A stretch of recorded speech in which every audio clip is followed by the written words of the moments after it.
अस्सलामु अलैकुम वरहमतुल्लाहि वबरकातुह। आज मैं आपको अब्बासी दौर के एक अदीब के हवाले से बताऊंगी।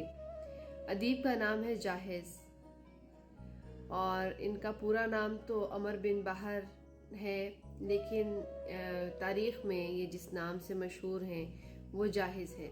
और जाहिज़ के नाम से इसलिए क्योंकि कहा जाता है कि इनकी जो आँखें थी वो काफ़ी बड़ी बड़ी और बाहर की तरफ निकली हुई थी, तो उस वजह से इनको जाहिज़ कहा जाता था। लिजहूज़ आई नहीं ही, इनकी आँखों के ज़्यादा प्रोमिनेंट होने की वजह से। तो जाहिज़ जो हैं उन्होंने तकरीबन 300 से ज़्यादा किताबें लिखी और आज तक उनका नाम जो है अरबी अदब के अंदर बहुत नुमाया है, और बल्कि उनकी किताब को एक सतून का दर्जा हासिल है अरबी अदब में।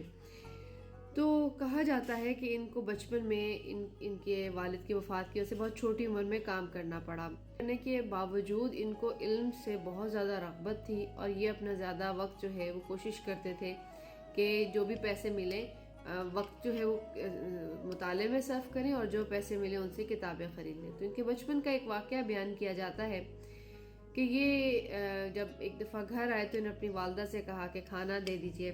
तो इनकी वालदा ने तश्तरी के अंदर या प्लेट के अंदर वही किताबें ला के दे दी इनको जो ये अपने कमाई से लेकर आया करते थे घर में। तो जाहिज़ ने कहा ये क्या है, मुझे तो खाना चाहिए। तो उन्होंने कहा ये वही कुछ है जो कुछ तुम घर में लेकर आते हो, यानी तुम खाना थोड़ी लेकर आते हो, तुम तो ये किताबें लेकर आते हो, तो अब इन किताबों से ही अपनी भूख जो है वो ख़त्म करो।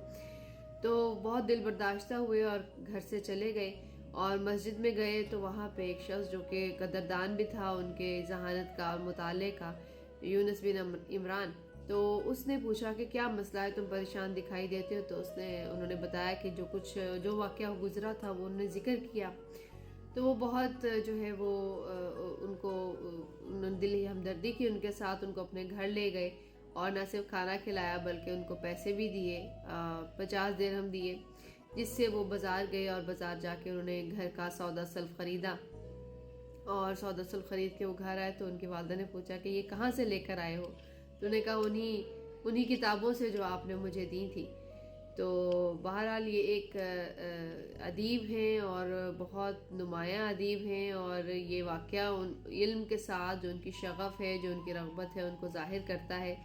तो बताने का मकसद ये था कि हमारे जो असलाफ़ में अफराद गुज़रे हैं, और ऐसे अफराद हमें असलाफ़ में ही नहीं बल्कि आज भी हमें अपने इर्द गिर्द नज़र आएंगे जो कि इल्म और अदब से बहुत मोहब्बत रखते हैं, शग़फ़ रखते हैं और इसको अपनी प्रायोरिटी में सबसे ऊपर रखते हैं। मैंने ऐसे अफराद देखे हैं, मेरे वालिद साहब ख़ुद इस तरह की तबीयत के मालिक थे, तो आपने भी देखे होंगे अपने इर्द गिर्द ऐसे अफराद। तो ऐसे अफराद से ही कौमें बनती हैं और अरूज पाती हैं। अस्सलामु अलैकुम वरहमतुल्लाहि वबरकातुहू।